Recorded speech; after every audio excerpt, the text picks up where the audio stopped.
Serial killers. Where does our fascination for the worst of humanity come from? Is it that they provide a conduit to our most primal fears? For me, it's psychological. Understanding why people do what they do, and how their uncontrollable urges can lead to one's life meaning so little. Committing acts so heinous, so vile, so grotesque, their realities live in our most terrifying nightmares. Join me as I tell you their story. I'm Dave Jari, and I am the Serialholic.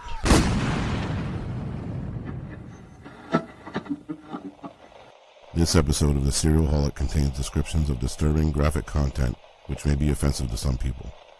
Listener discretion is advised.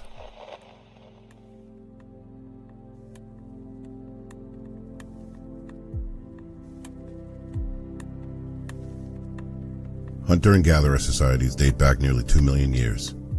From Homo erectus to Neanderthals to Homo sapiens, the hunter-gatherer way of life was the only way to survive. In fact, there are still societies around the world who still live this way. In a hunter-gatherer society, the means and how food is collected is predominantly based on your gender. Males are the hunters and women are the gatherers. It wasn't until about 50,000 years ago that humans began to transition to an agricultural society, where rather than traveling hundreds of miles to find your food source, fruits, vegetables, and meat were now being cultivated in villages. I know what you must be thinking. Dave, what the hell does this have to do with serial killers? Bear with me, it will. According to Marissa Harrison, evolutionary psychologist and associate professor of psychology at Penn State Harrisburg, we have spent 95% of our existence on this earth as hunters and gatherers, even though we no longer migrate with the seasons to find our food. Harrison believes we may still be genetically predisposed to act as hunters and gatherers in other ways. Which brings us to the topic of serial killers.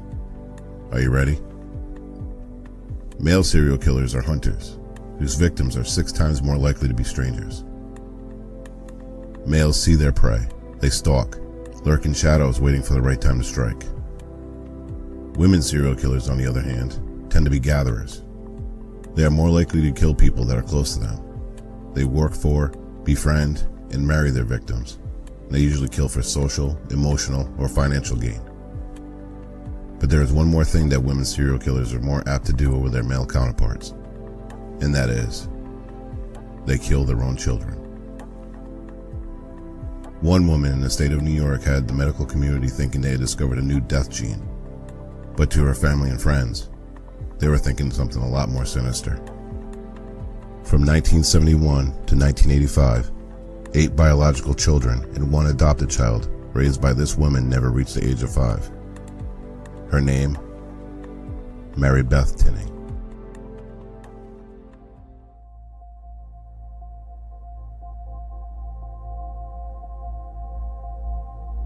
Born Mary Beth Rowe on September 11, 1942, to Alton and Ruth Rowe in Duanesburg, a small town just outside of Schenectady, New York. She didn't start her life in the same fashion as other notable serial killers. There was no animal cruelty, no bedwetting, and no arson. What she did experience, though, was a childhood full of rejection and abuse. Mary Beth's parents would lock her in a closet when Alton was sick of looking at her, and he was known to smack her with a fly swatter. No reason, other than the fact that Mary Beth was just passing by. She had hoped for some sort of reprieve when her brother was born, but Mary Beth's feelings of rejection would only escalate, and not just from inside her own home. Her aunt would take every opportunity to tell Mary Beth that she was unwanted and that she was an accident, as her parents had no intention of having her. Mary Beth was isolated from the outside world and had difficulty developing friendships in school, as she was labeled as an outcast and strange by her classmates. Mary Beth stayed to herself throughout high school, with one exception. She served as president of the Future Homemakers of America, as she dreamed of one day finding love and becoming a wife and mother. After high school, Mary Beth aspired to attend university, but those plans fell short. She instead worked at a series of menial jobs over the course of a few years, until she landed a job as a nurse's aide at Ellis Hospital in Schenectady. This is when Mary Beth met Joe Tinning in 1963. They met on a blind date orchestrated by mutual friends, and finally, for Mary Beth, she felt as if her dream of having her own family was within reach. Joe was a shy, quiet man with a friendly disposition. While their courtship would never make it into a romance novel, Mary Beth and Joe got along rather well with each other, and in 1965, they were married. Mary Beth's plans of having children took a couple of years to come to fruition, but on May 31st, 1967, Barbara was born, and they welcomed baby Joseph to their growing family on January 10th, 1970. Both Barbara and Joseph were happy, healthy babies, and the Tinnings were living the American dream. That is, until tragedy strikes in October of 1971, and from that moment on, life for the Tinnings would never be the same.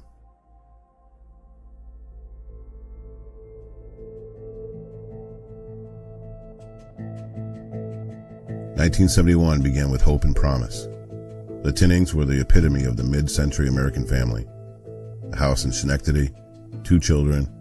Joe worked at the local General Electric plant, and Mary Beth was a stay-at-home mom. Things couldn't be going better for them, when in early spring, Mary Beth discovered she was pregnant with a 3rd child. This was everything she had ever hoped for. As the year ticked along, and Mary Beth's belly kept getting bigger, things were soon going to come to a screeching halt. In October of 1971, Mary Beth's father, Alton, had become sick. Mary Beth went to visit him in the hospital, and the whirlwind of her childhood slapped her straight in the face. Even on his deathbed, Alton refused to show any appreciation or love for Mary Beth and would criticize her. Soon after, Alton succumbed to cardiac arrest at the age of 54. Distraught and overcome with grief, Mary Beth was about to feel something at her father's funeral that she had never felt in her entire life: sympathy. Family and friends came out in support of Mary Beth, taking care of Barbara and Joseph, cooking dinner, cleaning her house. The feeling was awkward, but it sparked a flame from within her, a flame that was about to grow. On December 26, 1971, the Tinnings welcomed their 3rd child, Jennifer.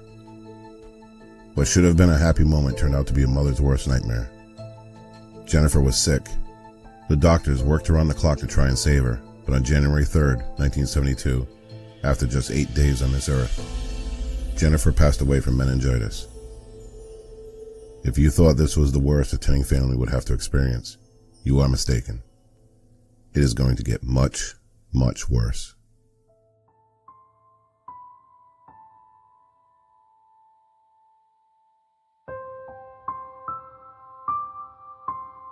For the second time, grief struck Mary Beth. But as with her father's funeral, Mary Beth was overcome by the sympathy of her friends and family. 17 days after the death of Jennifer, on January 20th, Mary Beth stormed through the emergency room doors holding Joseph in her arms. Just barely over 2 years old, the otherwise healthy boy was now laying lifeless on a hospital bed and was soon declared dead. The doctor attributed his death to cardiac arrest, even though no autopsy was performed. How horrible, the residents of Schenectady thought. People again came out in droves to pay their respects and to check in on Mary Beth. More people to help cook, more people to help clean, and more people to help care for Barbara, now an only child. This would go on for some time, but life must go on. People would stop coming by and life in Schenectady would slowly go back to normal. While everyone was getting back to their daily routine, Mary Beth was again at the hospital.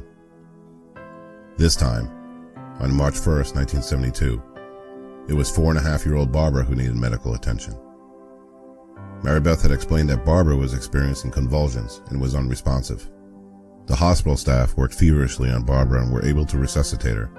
Unable to find out what was exactly wrong with her, they ruled that Barbara had experienced a seizure and sent her back home under the supervision of her mother. That decision would prove to be fatal as the next day, March 2nd, Barbara was dead. 3 children, 2 of which never having any health issues, were now deceased in 3 months' time. According to family and friends, Mary Beth became withdrawn and would have emotional outbursts accusing them of not being more sympathetic toward her regarding the loss of her children. Joe felt it was time for a change of scenery as they tried to piece their life back together. So he sold their house and bought another one within town. Hopefully, he thought, they would be able to rebuild their family.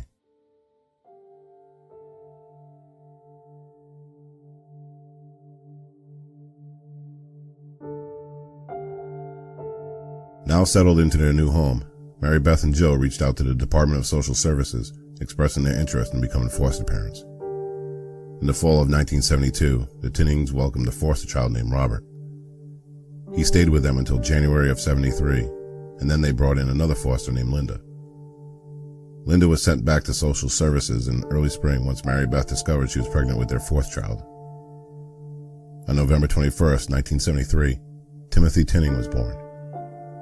He was a healthy boy, that is up until December 20th, when Mary Beth brought him to the hospital dead. Puzzled and unable to determine the cause of death, it was ruled that Timothy died from sudden infant death syndrome, or SIDS.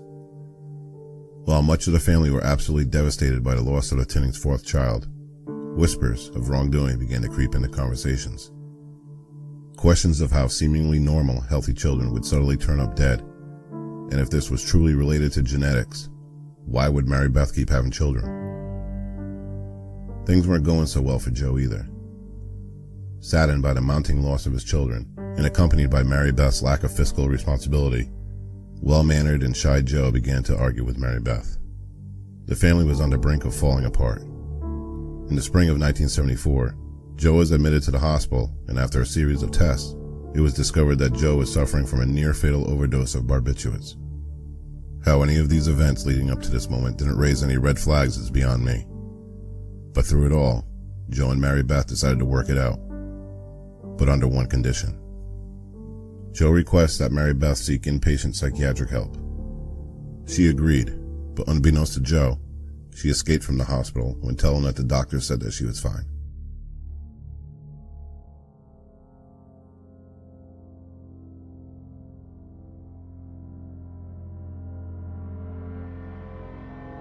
The list of strange occurrences keep piling up for the Tinnings.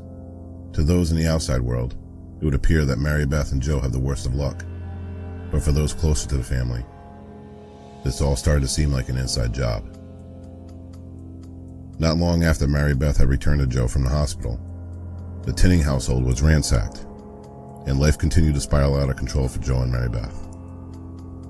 Nathan, their fifth child, is born and dies barely 6 months later in 1975 from what is believed to be SIDS. In 1978, the Tinnings adopt a son, Michael, and they also give birth to their sixth biological child, a girl named Mary Frances. At 3 months old, Mary Frances is brought to the hospital unconscious but is revived. A month later, she returns to the hospital in full cardiac arrest and dies a few days later from irreversible brain damage. Their seventh child, Jonathan, was born in November of 1979. And you guessed it, 3 months later he is in the hospital on life support and passes away a month later. Now whether all of these deaths can be attributed to SIDS, cardiac arrest, some type of rare undetermined genetic disorder, or by the hands of their own mother, no one at the time could truly know. But the horror of what was really going on within the Tinning household would soon come to light.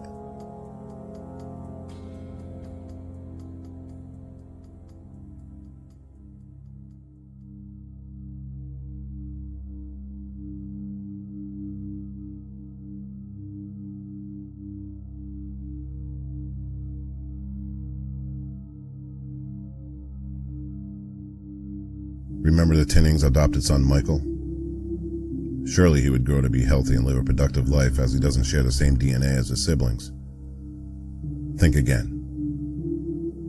In February of 1981, 2.5-year-old Michael falls down the stairs and is brought to the hospital by Mary Beth. Doctors observe him for signs of a concussion and other injuries resulting from the fall. He is cleared and sent back home. On March 2nd, Michael returns to the hospital. Dead. How much more tragedy can follow this family? The next few years bring the Tinnings to the brink of financial ruin. They lose their house, move in with Joe's parents for a while, and they purchase a trailer as their next home. Mary Beth bounces from job to job during this time and finally finds steady work volunteering with an ambulance company. In spring of 1982, their trailer catches fire and everything is destroyed. In the summer of 1984, Mary Beth is asked not to return to the ambulance company because there are medical items discovered stolen, and fingers pointed to Mary Beth. With all eyes directed at Mary Beth, family, friends, the hospital, child services, and the police, she becomes pregnant with their 8th child. On August 22, 1985, Tammy Lynn Tinning was welcomed into this world. This time, Mary Beth was required to bring Tammy Lynn for regular checkups and be kept under the watchful eye of her doctors and child services. But even they couldn't stop what was about to happen. Tammy Lynn, just 2 days shy of being 4 months old, dies on December 20th, 1985. Enough was enough. Mary Beth was immediately questioned by child services and the Schenectady police. A few days later, Mary Beth herself contacts child services because she is concerned about the impression she left in their interview. In late winter of 1986, both Joe and Mary Beth were brought in for further questioning. On February 4th, 1986, Mary Beth confesses to smothering Tammy Lynn. But that's not all. She also confessed to killing Timothy and Nathan, but retracted her statement saying she was coerced. Remember her husband Joe's overdose? She later admitted that she took barbiturates from a friend and put them in his grape juice to help him with the stress and anxiety he was experiencing, nearly killing him. Accidental? Maybe. Attempted murder? Probably. Also the robbery of their home and the fire that destroyed their trailer, both caused by Mary Beth. She was arrested and charged with the murder of Tammy Lynn. Police contacted forensic pathologist Michael Biden to help with their case. They asked him if it was normal for children who die from SIDS to have a blue complexion to their skin. Dr. Biden explained that SIDS babies appear to be as if they are sleeping, with no distinguishable markings or colorization. If the babies appear to be blue, the cause of death is asphyxiation. All of the Tinning's children, including adopted son Michael, were reported to have a blue complexion. The only exception was Jennifer. Mary Beth was eventually diagnosed with Munchausen by proxy, a mental disorder in which a caregiver makes up or causes an illness, injury, or death of a person in their care for the sole purpose of seeking attention and sympathy. Mary Beth's young life of being ignored, discarded, and shunned by her family took a turn after the death of her father and daughter. She received enormous support and, in turn, triggered her obsession for this attention at the expense of her very own children. Mary Beth was sentenced to 20 years to life in 1986 and has been denied parole in subsequent years since becoming eligible. In a macabre twist, on August 21, 2018, Mary Beth was granted parole and released from prison. Where does one go after spending more than 30 years in prison for killing your daughter and suspected of killing 7 more? Of course, back with her husband Joe, who stood by her after all these years.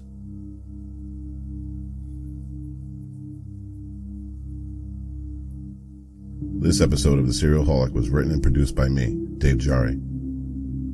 All music for this episode is licensed through Epidemic Sound.